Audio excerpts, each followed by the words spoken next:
دنیا میں جب کوئی ملک معاشی بحران میں پھنس جاتا ہے، جب خزانے خالی ہو جائیں، جب تنخواہیں رک جائیں اور کرنسی اپنی قدر کھونے لگے، تو ایک نام ہر جگہ گونجتا ہے: IMF اور اس کے ساتھ ورلڈ بینک۔ اور جب دروازے بند ہو جائیں تو یہ ادارے دروازہ کھولتے ہیں، لیکن اپنی شرائط پر۔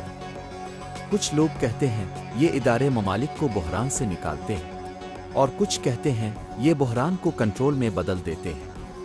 یہ کہانی شروع ہوتی ہے دوسری عالمی جنگ کے بعد 1944 میں، جب دنیا معاشی طور پر تباہ ہو چکی تھی تو امریکہ کے شہر برٹن ووڈز میں دو ادارے بنائے گئے: انٹرنیشنل مانیٹری فنڈ IMF اور ورلڈ بینک۔ مقصد بہت واضح تھا: دنیا میں معاشی استحکام، غریب ممالک کی مدد اور جنگ کے بعد دوبارہ تعمیر۔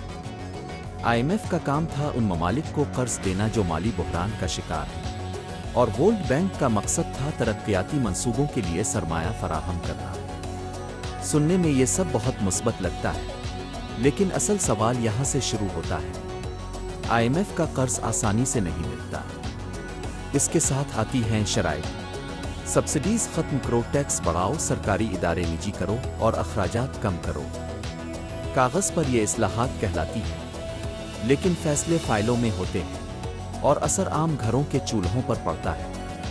مہنگائی بڑھتی ہے، بجلی اور گیس مہنگی ہو جاتی ہے، اور روزمرہ زندگی ایک جدوجہد بن جاتی ہے۔ ورلڈ بینک سڑکیں بناتا ہے، ڈیم بناتا ہے، تعلیم اور صحت کے منصوبے لاتا ہے، لیکن بہت سے ممالک قرض کے بوجھ تلے دبتے ہی چلے جاتے ہیں۔ قرض، پھر اس پر سود، اور پھر نیا قرض پرانا قرض چکانے کے لیے۔ یہی وجہ ہے کہ کچھ ماہرین کہتے ہیں IMF اور ورلڈ بینک مدد نہیں، ایک نظام کنٹرول ہے۔ یہ ادارے صرف پیسہ نہیں دیتے، یہ پالیسیاں بھی دیتے ہیں، اور پالیسیاں کبھی کبھار ریاست کی خود مختاری کمزور کر دیتی ہیں۔ لیکن یہ پوری کہانی ایک رخ نہیں رکھتی۔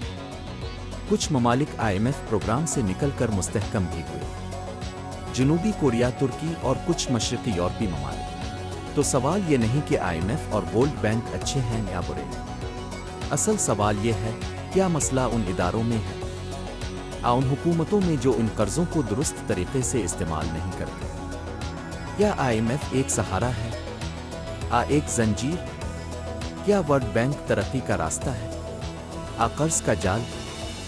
فیصلہ شاید ایک ویڈیو میں ممکن نہیں، لیکن ایک بات بالکل واضح ہے: قرض صرف پیسہ نہیں ہوتا، یہ اختیار بھی مانگتا ہے۔ اور جو قومیں اپنی معیشت پر اختیار کھو دیں، وہ آہستہ آہستہ اپنے فیصلوں پر بھی اختیار کھو بیٹھتی ہے۔ کیونکہ تاریخ گواہ ہے، معاشی آزادی کے بغیر سیاسی آزادی ہمیشہ ادھوری رہتی ہے۔